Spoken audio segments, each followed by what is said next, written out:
welcome back. I am so happy to have my friend, peer, and client and former client, Jules Hare, with us today. Hi, Jules. Thanks for being here. Hey, Beth. Thank you for having me. Thank you for being here really with everyone. Thank you. So good. So Jules was a client in the group mastermind program that I run in 2022 and into 23. And now she's in a special Moon School program, which is not launched to the public yet. It's a new experimental program. We will see. And Jules is also just an amazing human. And let me tell you about her. So Jules is a playfully wise, intuitive mentor and embodied leadership coach. A natural-born inner intimacy artist, Jules has an amazing ability to awaken you to your inner gifts and unique abilities by facilitating a new and powerful friendship between your mind and body. With over 30 years experience as a cranial sacral therapist, she's spent over 30,000 hours mastering her unique craft, making her a powerful catalyst to help you illuminate your way out of stuck, help you remember your divine purpose, and assist you to embody the soul mission of your divine purpose that you came here for. And you can learn more about Jules right here in the show notes. Click on her link, check out her work.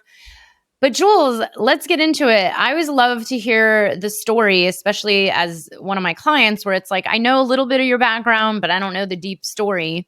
How did you become a body worker, a cranial sacral therapist? Now you've written a book, you do leadership work, you are now combining your body work and your embodiment work into a program for your clients. What brought you onto this path? Always great questions and big ones too. Thanks, Beth. Well, I was born into a family of, actually, I'm the sixth generation of healers in my family. So my daughter is the seventh. So ancestrally, there's been a line of healers, and I was lucky to have chosen, obviously, depending on what you believe in, but chosen to be born into that family. My mom took the form of a physiotherapist and occupational therapist. And when she discovered cranial sacral therapy, way back when, she knew that it was her path. And so she took all of her courses directly with Dr. John Upledger in Florida West Palm Beach, Florida, at the Upledger Institute. And she would come home from these courses and excitedly, all of the things that she shared, she would share with me and show me how to do them. So inadvertently, I was getting all of these skills as she was learning them, except I was only 10.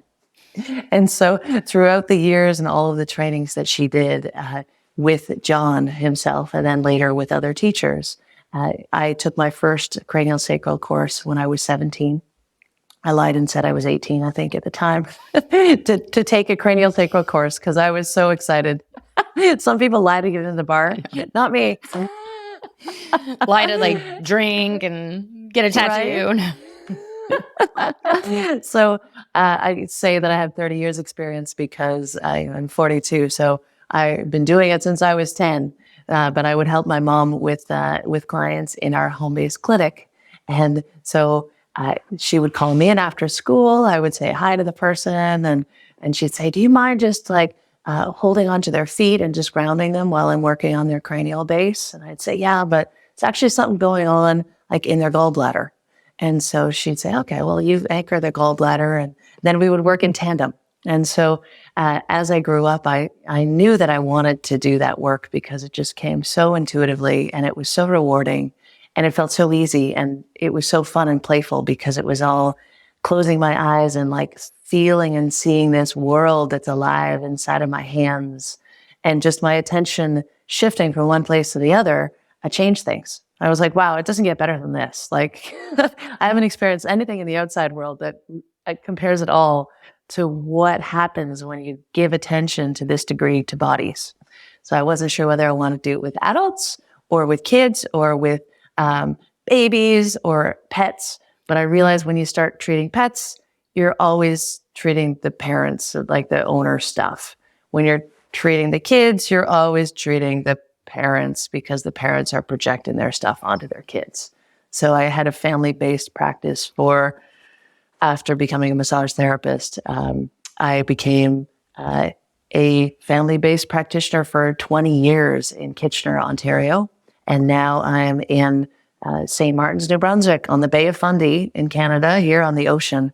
And my practice has shifted dramatically, but those were my beginnings. And that's how my great love of working with everybody, but especially specializing in pediatrics and cranial sacral therapy, and just helping people empower and create these amazing dynamic relationships in their body that they didn't even know could possibly exist. So why would they give attention to them? I love this so much. Thank you so much for sharing. And it's interesting when you came to the group mastermind, I remember you had just moved, I think, right? Yeah. And I had worked with body workers before and seen them shift their business from like traditional in-person work to maybe getting into the online space or doing a combination or working with groups or retreats. And it's interesting because it's like, okay, there's a lot of beliefs that body work is only something that can be done with touch. And your work goes so much deeper. I would love to know, like, how has your work gone from just seeing people in person to now? I mean, when I met you, you'd already written a book. You had, talked about embodiment work. You'd had other kind of spiritual, tapped in, intuitive experiences. But yeah, what is it that you've developed over the last, year and a half since being in the program and making all these changes? Yeah, COVID, just like it has for all of us, has forced a big pivot. For me, I had done some virtual work previous to COVID starting, but as soon as everything shut down and we were told as massage therapists that we were no longer able to treat people, it just felt like a huge hit. Like, what do you mean we can't help the people that we love and have supported for, sometimes generations, right? I've got grandparents and parents and those parents. Like, it's just like, how can you say that you can't help people? And so I was like, something's got to change. And so at that point, and I had a practice with a year waiting list. Anybody who wanted to come in, there was a year waiting list for an appointment because I was so super packed and working with everybody and trying to help everybody. That's what my mom did. That was the role modeling that I had. That was what I thought was supposed to happen just because that's all I knew. So COVID hit and it was a beautiful turning point. Looking back at the time, not so beautiful, but looking back, that was like, I can still help people in a completely different capacity. And I've done it before. What if I just started working with people on the phone and don't give them a receipt as a healthcare practitioner, but you're working on the phone with them and I'm imagining that they're here and I can still feel things when they shift. I can still get their feedback because they're still hearing my voice. I'm still hearing their voice. And when a shift happens, then I register that back and forth. And so people were floored at the amazing potential that had, even better than real life in some ways, because they could lay down in their comfortable place and stay relaxed after the treatment. They didn't have to get up and pay me and drive somewhere. And they could actually like keep integrating that. And that was so beautiful. I was like, this is magical. And so how it led into the program with you, Beth, is that I realized when I moved here, we live in a small fishing village. And I mean small, 250 people live in our village. It's a very small fishing village. I was not going to get the number of people through the doors, but I did know that I could get more people if I could work on them virtually. And also, maybe I don't have to just treat everybody. Maybe I could focus my attention and have it be like that light that I've known but never actually embodied, where if you focus on all of the leaders and you can help them transform their reality, then they're going to impact way more people. And so that is going to have way more impact than me just trying to help everybody. That old paradigm is not necessarily my paradigm. That was the past paradigm. And that's when it jumped into your program, Beth. And that is, hey, how can I do this? I've never done this before. I need to be with other people who are wanting to do this so that I have a peer group. But also, I want to be with somebody who can lead these people like I want to lead my people, right? That's where you come in. That's where all of my mastermind peers came in. We're all wanting to step into a new reality, and we don't have the role modeling to know what that looks like or have anybody around us who's doing it, because we're all the leaders in our pods. So we need leadership to get to that next level. Oh my God. Thank you so much for sharing this. And I love to point this out because there used to be this belief before COVID where people thought like, oh, I'm an acupuncturist, I'm a body worker, I can never start an online business. And I actually used to help people. And I'm like, no, I've seen it before. I've done it before. There's many ways to expand and still be a healer and still help people and maybe even still do a combination of in person and online or whatever it is. And it was, I knew immediately with COVID, I was like, this is going to be such a great gift for people. And that was actually one of the first people I started helping were like my yoga teachers, my own body workers, my own community of people that were like, what do we do? And I'm like, look, you don't necessarily need people there because it's all energy. We're all connected. When you're tapped in, you're tapped in. And I love this. And I actually really love what you say about leaders. This is something I've been really leaning into, especially the last couple of years, is serving people at this place of you are all here to be leaders. And really, like, to me, anybody that steps into the mastermind is a leader, whether they want to admit it or not. It's like, and we all have to be in this place of like, what is the world that we're co-creating? And like you said, when you're being served at this higher level and really becoming that embodied leader, then you are able to create this domino effect on the planet, which I think is, what we all envision, what we all want. And I've done all these like leadership trainings over the years and done various versions of coaching and leadership. And it's funny because in the end, the most, effective of all of those was the embodiment work. And it wasn't like learning how to have, I'm actually in a workshop now, a program called learning, the art of difficult conversations, which is great. It's like, it's helpful, but it's like this deeper level, like embodiment work of who you really are. And which, by the way, involves difficult conversations and involves, being in your authenticity. But let's approach it from the aspect that you're coming from, which is, would you say like being best friends with the mind and the body? And then you've also brought into your work, play and nature and the ocean and rituals. Let's hear a little bit about that and how it plays into this deeper work of leadership and embodiment. Yeah. So, and I love how this interplays, because it was just this morning that a past coaching client of mine, so as a mentor and as a coach, I reached out, thought of her, and she reached out to me, of course, before I got to reach out to her, because we're all connected like that. And she had said today, she said, one of my coaches, because now she has a business coach, she said, one of my coaches said to me, Jules, and I need to share this with you, that she could feel that my mind and body work so beautifully together. And she said, I thought you needed to know that, because that's something that was not working for her when we first connected. And that was the work that we did to get her to this place where she is a huge leader and she's going to make huge, huge impacts in the world, and already is, of course. But she said, you need to know that because you helped me get to that place.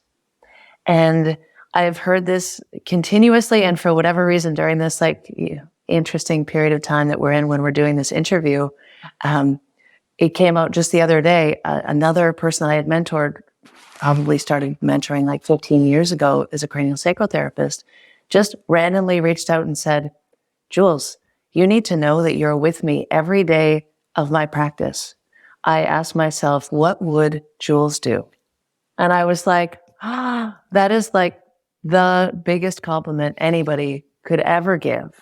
And just happened to like be delivered. And I just sat with it and recognized that, like you said, Beth, our commitment to being a leader, because we're all leaders, and but actually acknowledging and owning that you're a leader and committing to that ownership of being a leader is what makes you a true leader, because you're going to acknowledge that you make mistakes. You're going to acknowledge that like you're not doing it right all the time and you're continuously learning and practicing.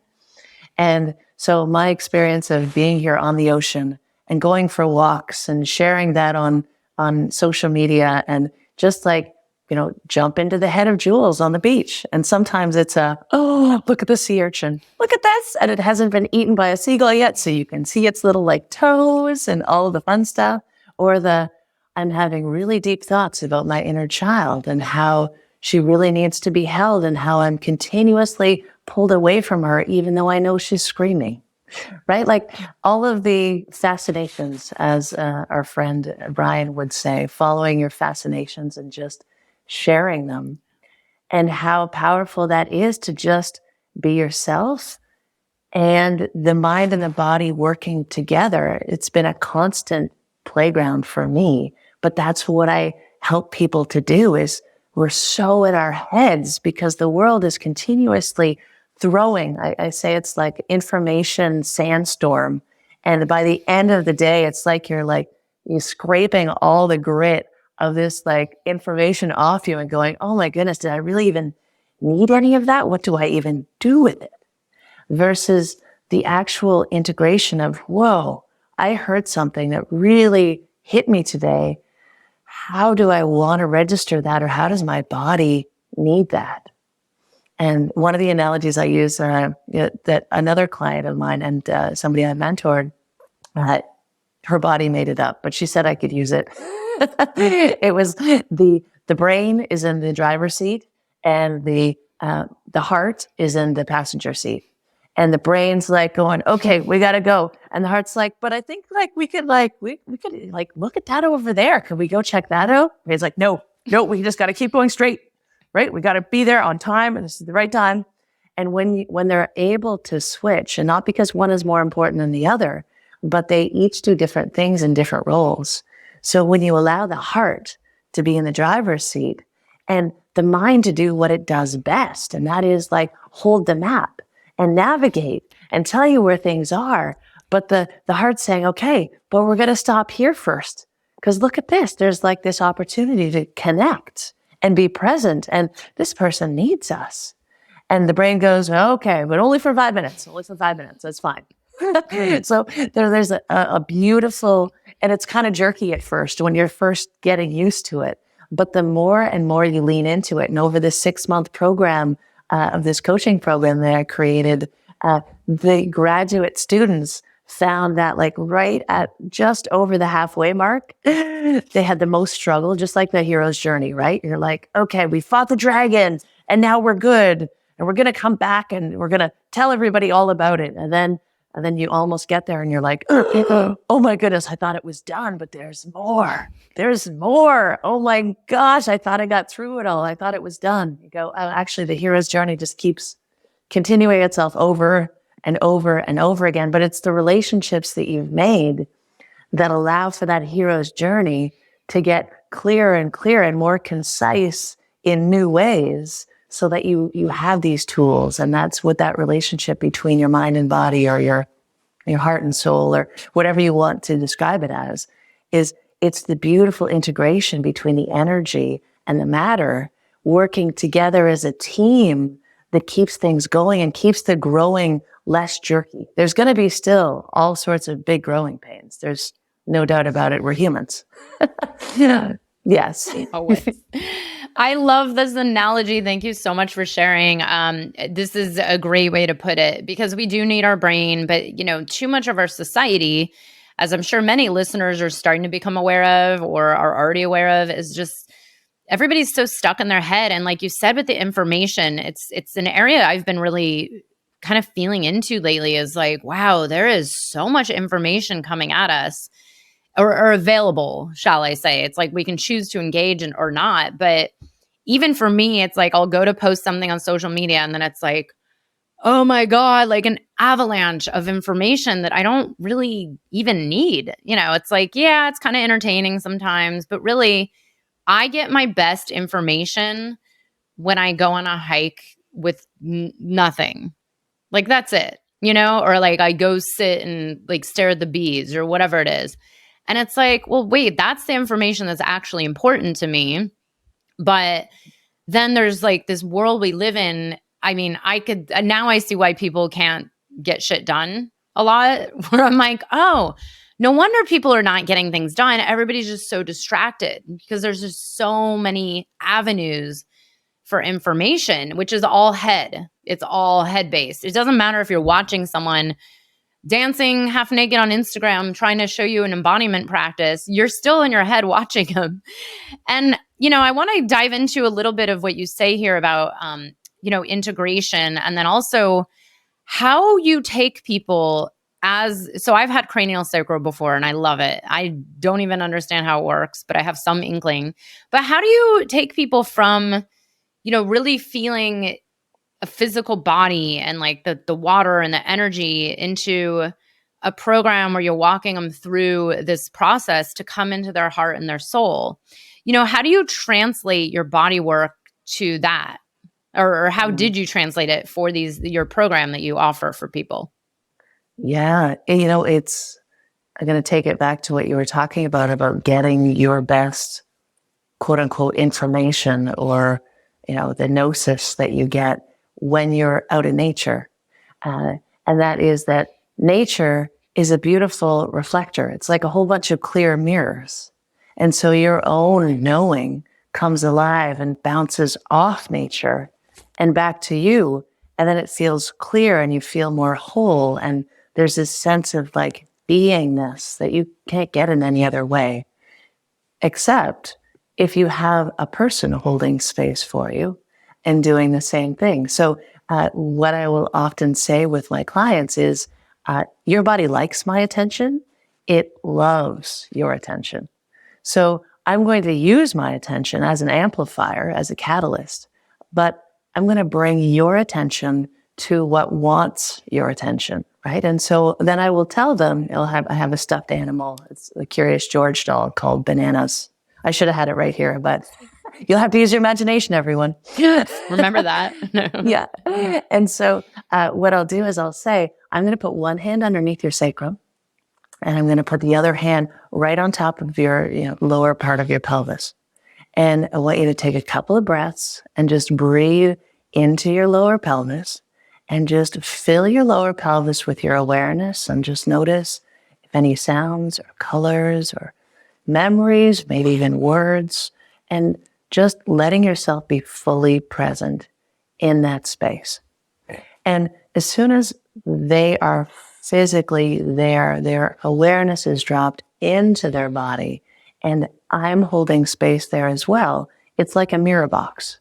And so what they're noticing, they'll tell me what they're noticing, and then I'll just ask a couple more questions. And as I'm doing that, it's kind of like I'm creating more mirrors for them to notice themselves, right?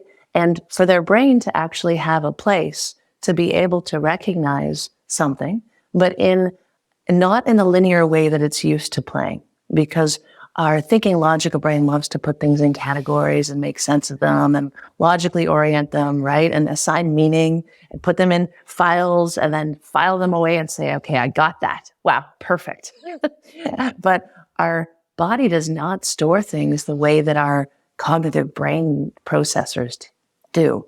And so if we can actually tune in and lean into that abstract, multidimensional nature of the other processor of our being, which is trillions of bits of information per second, that's how our body's storing things. So before I start with somebody, I will always say that if you can just tell me the very first thing that comes up, no matter how ridiculous, it could be a smell or a sound or a color, it could be that all of a sudden you have this weird pulsing in your left big toe, but all you can hear is your grandma's voice saying, don't go in there, don't go in there, don't go in there. You're like, that's really weird. It's like, that's what wants our attention, and we're going to honor whatever shows up. And I know that you would know this as well as lots of the listeners listening to this as far as the psychedelic experience, because a lot of cranial sacral therapy is getting to that level where you're listening at such a depth, where you're in that abstract space that's very similar to psychedelics, right? And that, yeah, it's super powerful in that regard. And I've had treated many people who are psychedelics enthusiasts as well as experts who have said, whoa, like that was just like I was in relationship with a medicine, because you know that channel and it's the same station that your brain clicks to and says, oh, I know what we do here. I love this. I was actually going to ask you next about the how this could help, people on the medicine path, because I personally, I believe the best form of integration or any kind of therapeutic work you can do in conjunction with psychedelics or microdosing or psychedelic therapy or ceremonial work, doesn't even matter, is the embodiment work. Because number one, it's like you said, our bodies is storing all the energy, all the information. It's in the cellular memory, and it has like the answers to everything. And everybody is looking to the psychedelic to fix a problem or cure the depression or take away the anxiety. But really, like, we have to get to the root, and we have to also be able to integrate it, which all of this is stored in the body. It's not the day you take the mushroom is the day you're feeling better, and then that's it. It's like, in order to create real transformation that lasts, that we can actually get to that place where we don't even need the medicine. The medicine is nice, but it's like all of this is available without it. And over the years, this is the number one, practice. Different forms of body work and somatic work and embodiment work has come up as, what we all need to make the psychedelic experience actually beneficial, and also for the ongoing integration. And personally, and I'm sure you would agree on some level, this is, I believe, like, is going to be what will change our entire world. Meaning, like, if we imagine what would happen if all our society was actually more out of our heads and more into our body and just more connected. It's like, maybe we wouldn't treat the earth the way we do, or maybe we could let certain solutions emerge versus like just being the cog in the wheel. It's not really feeling. But yeah, what are your views on how this work can help, let's say, like psychedelic facilitators or psychedelic, people in the integration world as leaders, and then also people who are just working with psychedelics? Mm-hmm. Yeah, it's super powerful work, and instead of it just being about psychedelic, it could be also like any big potent experiences, like, or peak experiences, as we like to call it in the psychedelic world, right? Is you're taking this like, oh my gosh, like my child and I just had an amazing experience together and they shared something with me. Oh, I want to hold on to this forever. We have this tendency to go, oh my gosh, that was really amazing. Whether it's a psychedelic experience or a really great moment in time and space where it's kind of like it's super concentrated, like a seed. Let's say it's like a seed, because this analogy came as you were talking. I was like, oh, I can't wait to see what comes to this one. So it's like we have this seed.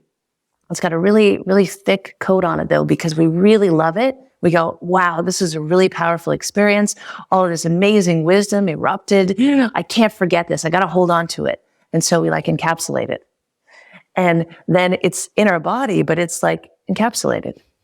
And so in order for it to actually germinate like a seed, in order for it to actually share its wealth of wisdom and richness, we need to actually give it the conditions in which it's ready to grow its roots first. It always grows a root first before it starts growing its sprout.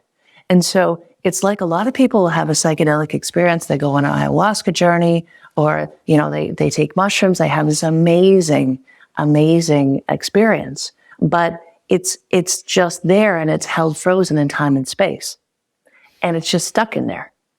And so if we actually keep giving it the conditions in which it can thrive and grow, then it will start to actually take root and into the soil of your being. If there's lots of different roots and they're all connecting, we know how beautiful the mycelium is underneath the ground and how it all connects. And just think of that like beautiful, active, connective tissue fiber inside of you, connecting all of these beautiful wisdoms that you've gained instead of just a whole bunch of landmines that have been dropped in there, hoping that maybe something will trigger a connection that'll be able to activate one over here and one over here. And so it is almost like that when I go into the body. Some bodies are like primed and ready, where it could just be like one session and their body is like, finally somebody's listening. We've got this and we got this and we got this. And if we could just connect them all and just make them think of this or ask them about that. And their body is like super loud and it knows exactly what it needs. And all I need to do is just listen deeply and say, your body is saying something about wanting to be alone, but not having the time or the space. What is that? What's coming up there for you? And they're like, oh my goodness. When I was a kid, I felt like I just needed to be alone, but I could never I have dreams about not being able to find the space to be alone. It's like, okay, there's something important there. I'm just going to hold on to your head and your tail. And if you can just lean into whatever it is your body wants you to notice about that. And it really is just about holding space. We very rarely are present inside of our bodies to just listen and be without some sort of expectation or criticism, etc. Right? So actually holding the space for them to be there and for the client to know that I hold absolutely no judgment about what's going to happen. And just like with any great integration facilitator, whether it's somato-emotional release, which I'm trained in, or you've got somatic experiencing, you've got John Barnes, you've got myofascial release. There's all sorts of different body works out there, and they're all fascinating and amazing in their own ways. But the basis of all of them is that you are holding space and that the person trusts you and you're listening to whatever it is that they need. And the less injection of your own expectation or what you think is supposed to happen or techniques or all those things, the less you try to interfere and the more you're just present, listening without judgment, pure curiosity, compassion, gabor mate, the more it just opens up to you like a flower. Just like all those seeds just go, we've been waiting for this. Boom, boom, boom, blossom, blossom, blossom, blossom. And this is so important, especially for, your work is focused on leaders and probably healers and entrepreneurs. Yeah. This is, it's because it's something I've integrated more and more into the mastermind program, into my private coaching and the work I do, because it's helped me so much.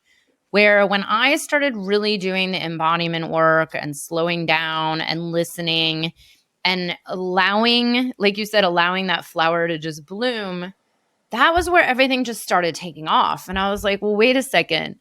I was originally taught that it was all the marketing, or like all the doing and like automations and emails. But then I was like, well, why is it then that the juice, like all the good stuff that has come through in my business that is then led to the expansion and, clients and money and leadership, why has all that come through this other work that you can't really explain away, not in like the old paradigm terms of like doing. And that's why I was like, okay, wait, there's something here that no one taught me. And I learned on my own, thank God. And I learned for my own healing and my own integration process because I knew something wasn't working. And it was like, I kind of reached a point where I was like, well, wait, it's like the definition of insanity. I'm doing the same thing over and over for the last 15 years or 20 years. And it's not really producing that big of a change. So maybe I should try the opposite, and then that's when everything started really taking off. But it involved, like you said, like counterintuitively slowing down, doing less, sleeping more, getting outside more. And I remember at one point, I even said to one of my old coaches, I said, I keep getting the download to just meditate more. And, she was a business coach trying to teach me all the strategies and marketing and doing and blah, blah, blah, And she's like, yeah, okay, then just meditate more. It's really easy. Just listen to whatever's coming through.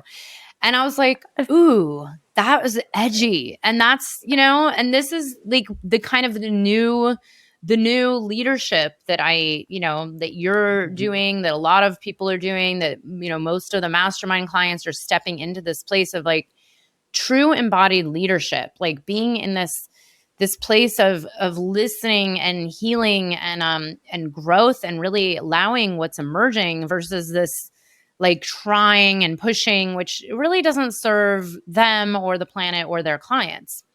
But let's talk a little bit about your experience stepping into the mastermind. I'm curious, when you made this decision to join, I'm curious what inspired you. Like, why this group? Why me? Why this mastermind when there's like, the marketing dude out there or 1,000 other business coaches? Do you remember what kind of made you say like, oh yeah, this sounds great?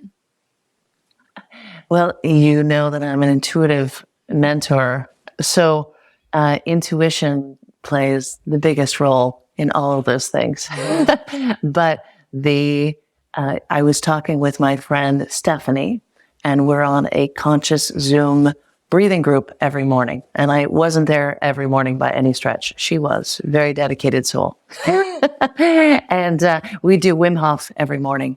And there was one day when she said, I'm actually like, I think that you might be interested. And we share every morning. So I must have shared something where she was like, I think you might be interested in checking out this woman that I'm thinking of working with as well.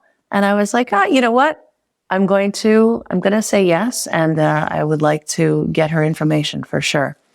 And it was when you were talking with me and we were going through things, because again, I'm very intuitive. So if somebody wasn't on the level, or you could tell that they were faking it or not authentic, that just doesn't work for me. Right. And so it was something about your authenticity of just being real and actually like not judging yourself, but saying, oh, no, that's probably me because I often have this tendency to do this, but I'm working on that. And what I've learned is this. And I was like, oh, here's somebody who's actually doing her own work, because I can't work with somebody who isn't at that level of doing their own work and growing constantly, because that's like the golden edge. Right? And that's where we're all looking to go to. And like you said, that place of going, you know what? There's this voice inside that says I have to meditate. And one of my coaching clients today, she's the same thing. She said, yeah, like I remember when you used to tell me to meditate, or when my body was telling me to meditate and I wouldn't do it. She said, you'd be happy to know that now I have to meditate. In fact, if I don't, then something feels off. And that's when like the scales have tipped. And the inner relationship is of equal importance to the outer relationship. And that's when you see the outer world shift as well, right? And so that is what you just described, Beth, and that's what you taught all the people in the mastermind, was that doing that inner work was just as important as the outer work, and that they were going to notice the shift, and they might not notice it at the same time. And you were good about describing that, because it doesn't always happen. Like, there is some lag time. And also there's time where we have to grow in to actually trust that. And then, oh my goodness, look, it's all happening. It's all happening. What the heck? What just happened? Right? But we all blossom at different times, speaking of the blossoming, right? And so the importance of knowing that blossoming is there, but it's not requiring you to do more. It's requiring you to tune in and listen and be present in you more. Because most people, if you ask them what their relationship is with themselves, they don't have one. They will mention their exercise levels or what they eat, but they don't have a relationship where they look at themselves in the mirror and say, I love you, Jules. And then they go, yeah, I love you too. Right? But they don't have that within them, because they've never even known it's there to cultivate. But as soon as they know it's there to cultivate, and then as soon as they recognize they can lead through that cultivation, and that's what you were doing with all the leaders in your program, is actually showing them, I'm actually going through a lot of shit right now, right? This ceremony was like not properly timed. I don't know why I did that again, but it obviously had something to learn. And you know what? I've been dealing with this sickness and I didn't want to say anything, but I think you guys need to know, right? Like all of the things that were super authentic and real, where I was like, okay, this human, this amazing human is growing at the same time as all these other amazing humans. And we're all in this together, but she's taking a leadership role of knowing that she has something to offer everyone by being a couple of steps ahead in this one process that we're looking up to her for. And we are all a couple of steps ahead in the process that some person is looking to us for. And we just need to discover in ourselves that we have that capability. But then we also need to recognize that once we recognize that in ourselves, then all of what she's teaching us is going to come out into play. So beautifully said. And it's so funny because I don't want to throw him under the bus, but I'll never forget my ex-partner, who's a somatic therapist, had said to me years ago something about, well, you have to hold the magic for your clients and you can't really let them know that you can't let them know about you. But he was also trained as a therapist. It was very different than training as a business coach. It's tricky therapist training. I went through it. It's tricky. It is tricky. And I get it because, it's weird because I even have a strange therapist relationship because my therapist is like kind of a peer and kind of a friend, but we are very good at like the lines of like, now we're in therapy. But it's funny because I was like, well, wait a second. That's interesting because I've worked with coaches that had that kind of guru mentality of like, just listen to everything I say and you'll be great. And then if I did something slightly different, I would actually be shamed, or I'd be like told that my business would fail. I mean, I was literally said things like this by one of my coaches. And I was like, this doesn't ring true for me. And so I started really exploring, like, what does it really mean to be like a new paradigm leader? Not the old paradigm of like, I'm better than you, you're paying me and I'm just going to tell you everything to do and do it.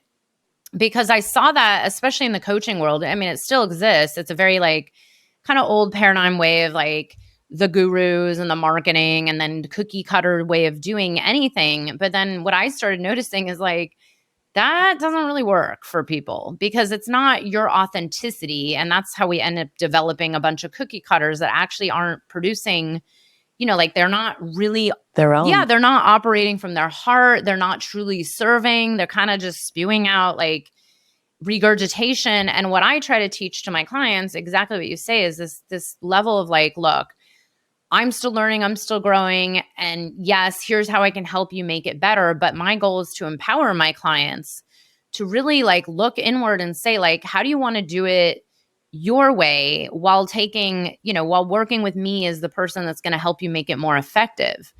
And it's exactly when you said this, like going through this position, that's always that place where people, it happens every year and it's always between these certain amount of months, which is so funny. But people in the mastermind like get to that point of like, like I'm either going to make it or I'm not, or I just want to quit. Fuck this shit. I get everything. And it's like, okay, if we can learn to sit in that discomfort of transformation of like, like the flower. It's funny. I've been working with, I'm doing this whole chakra meditation thing, working with the flower emerging, but like, we have to compost and fertilize and water. And then sometimes we have to go in and like trim off the dead leaves and like, right now I'm sprouting some seeds and they're not growing as fast as I expected them to. And it's like, oh, I probably need to give it more soil or bigger. And that's the part where humanity has a hard time, right? Like sitting in that space of like, especially in entrepreneurship. And, the work you do is with leaders who are probably going through this. And I'm so glad you brought this up because it's so important to point out and to really name it in advance. Because I think the more your work, the more we can actually state this in advance to leaders, the more they can know like, oh, okay, now I'm just in that space and it's okay. It's nothing wrong. It just maybe means like chilling out for a little while or maybe sitting in the discomfort. But I'm so glad you have that reflection because I really I really believe we're entering this age of sovereignty, deep spiritual sovereignty of yes, there's going to be leaders on earth and there always will be, but not having this like guru effect, because now we're seeing left and right, like all our gurus, they're human. They all make mistakes. They all have sexual desires, like they have their shit too. Everybody has their traumas and no one's better than. But really, to get to this place of running a sovereign business and being a sovereign leader and really being in that place of authenticity and truth. Yeah. And there's something, if you don't mind me adding to that one, Beth. I'm teaching a Cranial Sacral for Infants course next week. And so I just had a Zoom prerequisite meeting with these 8 amazing therapists who are going to be joining the course. And I said, this is exactly fitting with what you were talking about. I said, you guys all have your own amazing gifts and skill sets. I'm the instructor because I have a lot of experience working with babies, but you are going to be bringing all of your gifts to this experience, and we're all going to be learning from one another. So know that, I will know things and you'll be able to share them, and we're all going to learn and grow together.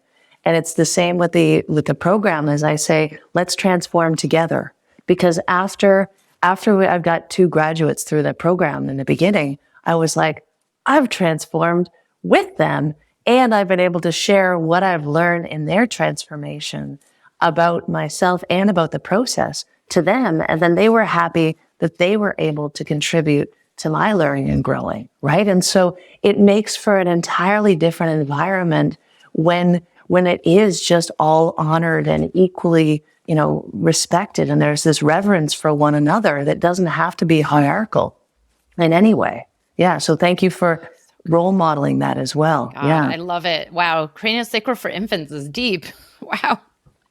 The deepest, because babies are amazing. Oh my God. And so much wisdom, just power packed in those little bodies.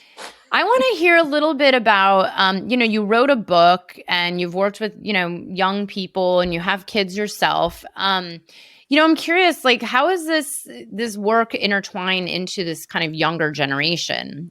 Your book, Raise Future Leaders, right? I don't remember the tagline. Yes. Oh, you got it. Raise Future Leaders, 3 simple steps to transformational parenting. Ooh. Now, do you bring this into your program? Like, do you have people who are parents that are looking for, oh, there you go. I every once in a while remember to bring it with here. Yeah, tell us a little bit about that, because I actually think there's some gold in here. Yes. It's funny because I wrote the book in 2020. And when you write a book, anybody who's written a book, you realize that later when you read your own book, or for me, and I put it in audiobook form. So when I listen to my own book, I'm like, oh, gems. Why didn't I think of that before? And I'm like, oh, wait a second. I did think of that before I wrote the frickin' book. But I think I wrote it for me to come back to and to be reminded of often, because this idea of actually raising future leaders, that our kids are the best teachers that we could possibly have. And I actually had a conversation about it this morning, about how they're continuously bringing things to the forefront that we are our buttons, right? Our triggers. And we get the choice. We have that sovereign choice at that moment to decide if we're going to just go into default mode and do what our parents did to us and just continue the lineage, right? Ancestral traditions of the shame and blame, or the abuse, or the neglect, or, whatever it is. And it might not be that extreme, or it might be in little bits, incrementally over time. We get the choice to do that, or sit in the discomfort, like you said, Beth. Just sit in the discomfort of going, ooh, man, I don't really like the idea of you hanging out with your boyfriend after school, but I do realize that this is my discomfort and not your discomfort, and you're, 13 now. And so let's, I'm not opposed to saying yes, but let's lay down some ground rules as to how this is going to look. And, as a parent, the first time that happens, it's super uncomfortable, right? Or you go, no, we're not doing that. And you're only 13. All of the things, right? And so each and every time, you come about like your child refusing to wear their boots, you're coming up against resistance and discomfort in yourself.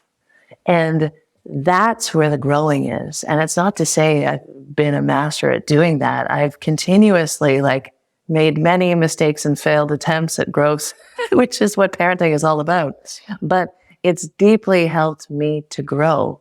And these kids are future leaders, but it's also the Raise Future Leaders book. I often say in there, I've had many people who have read it who do not have kids because they're raising their own inner children.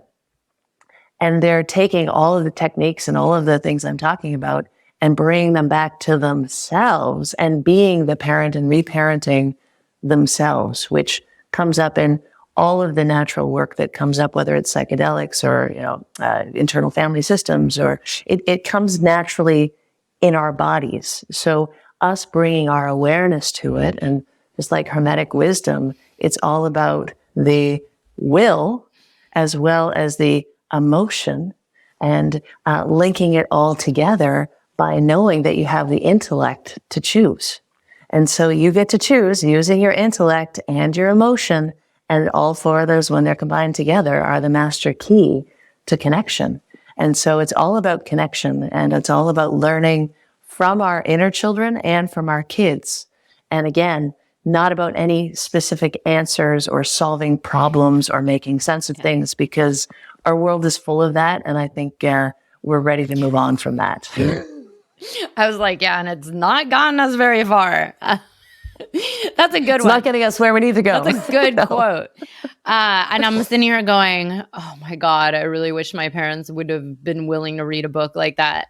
And honestly, yeah, I think you could republish that book and just publish it for like all of humanity, because it's true. It's interesting. I had a difficult conversation just the other day where I had to, state how I was impacted and, kind of lay down a little boundary and explain like why I'd cut off this friendship. But then at the end, or when I stated that little 5 minutes, whatever, I was like, and I take responsibility for how I felt, and I was probably oversensitive, and I this and this, and I know you were going through a lot, and we're all really busy people. It's like to just have that awareness of like more than just your like trigger, like I grew up in that household where it was either like you do it my way or you kicked out. And then the opposite spectrum was like a massive bypassing and pretending it just didn't exist. So it was like one or the other, which by the way, like extreme mixed messages of like super strict versus I actually don't give a shit. I'm going to pretend this doesn't exist. And either way, talk about confusing. Yeah, I know. I was like, well, one would have been better. But either way, it was like, okay, there's no real connection or communication here. And it's also just, wounded parents projecting their stuff onto their kids without taking any responsibility for themselves. And you're right. It's like, it hasn't really been working. And I think it's time we move on. And thank God there's now, more people waking up and on this path of like, okay, maybe I don't want to screw up my kids, or maybe I want to try better, just try a little bit better than being the kind of parent that maybe they had, not to say like, I love my parents, they did their best, but just to put in that conscious energy of like, how can I be a better leader for my family and for the world too? Anyways, Jules, let's talk about, your program so people know a little bit more about it. Also what you have coming up, what you offer. And please share away. Yes, I'd love to. So my 6 month, I call it my intuitive mentorship and embodied leadership program. It's for leaders of all ages, stages, as long as you acknowledge yourself as a leader and are willing to commit. I recognize through Beth's program how important it is to actually invest in that commitment to yourself. Because when you invest in the commitment to yourself, that's the commitment that you want. And the magic of this program is that I see these people twice a month. And then in between, what I will do is I will send them a little voice memo of the commitments they made to themselves. So not things that I want them to do, but things that came up really clear in their session that their body needed for them. so that they can be reminded in their own words and with their own images and all of the things that are resonant, so that it's a continual, we call them containers, and I do imagine it as a container. It's like you're in the container and I'm holding the walls of the container. And even if you get really skittish and scared and uncomfortable, like we just talked about, because growth gets uncomfortable. You get to a certain place and you're used to going there. And as soon as you start to get over that edge, you go, okay, I just want out. No, I don't want this anymore. No, this is too scary. Maybe I wasn't ready. No, I don't think I'm good enough for this. No, I say, no matter what, once you've committed, I'm going to keep holding you there. And I'm going to keep holding you there because you want me to, right? Because you've committed to this. And it's going to be a little bit scary. It's going to be a little bit uncomfortable. But it's because I'm there holding you and continuously reflecting back your awesomeness to you and all the messages that your body gave you when you were at your absolute clearest that are going to hit you and pierce you in the heart and through your core. Those are going to be what keep holding you to the point that you can grow farther than you've ever grown before. That's the transformation, is we can't easily transform on our own without help, because that's not how humans are meant to do it. Like, we all need help. And so I used to just treat people one-on-one, and randomly here, there, maybe every couple of months, maybe every month. But actually having people commit to a transformation has been wild. And these people who have come out of it already, they both said the same thing, the first two that graduated. And I was like, that was amazing. Both the same thing. They said, I can't even recognize myself from 6 months ago. And I feel light years ahead of where I was 6 months ago.